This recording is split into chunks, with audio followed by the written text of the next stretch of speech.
New tonight, we have some bad news for fans of buying alcohol to go at bars and restaurants. You no longer have that option. The Alabama Alcohol Beverage Control Board allowed the sales to help businesses make money during coronavirus restrictions, but now has decided to let that emergency provision lapse. WAAY 31's Will Robinson-Smith is live at Rosie's Cantina on University Drive in Huntsville. He talked with a spokesperson for the ABC board and a manager at Rosie's to learn more about the lasting impact of the rule and if there's a chance it'll come back. Will? Yeah, that's right. That rule was created back in March for bars and restaurants when places like Rosie's had to close their doors to customers and could only offer them curbside and to-go options. But folks I talked to today say things are just different now. The familiar sound of a bartender hard at work is much more common now than it was back in early spring.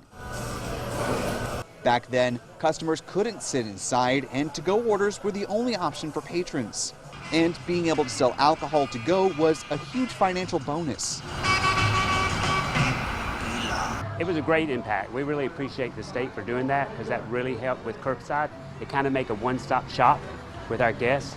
Because of its popularity and impact, the Alabama Alcohol Beverage Control Board decided to renew the to-go policy before it expired in July. At its peak, Rosie's was selling between 30 and 40 of its margarita bundles each day. And then on weekends, it could get as high as 80. But as the seasons start to change, so too did the ABC Board's policy. As summer went along and as things started to open back up, the board realized that there weren't as many people taking advantage of that. Even through the course of our dining rooms being open, more is starting to get busier and busier, so more people are feeling more comfortable getting out. And so that I think has caused the drop off of the backdoor sales in the alcohol.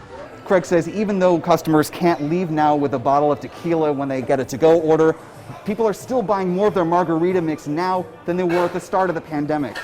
A lot of people, when they saw they could buy it, didn't know, and we've always been able to sell it, or always have sold it, but not too many people knew about it. So this got the word out.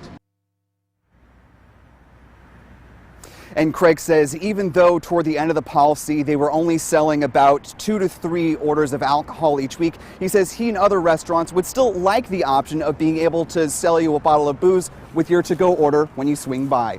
Reporting live in Huntsville, Will Robinson-Smith, WAAY 31 News. Thanks, Will. The ABC board is set to meet on September 24th. At that time, they'll discuss the future of to-go alcohol sales as well as the future of the current ban on alcohol sales at restaurants after 11.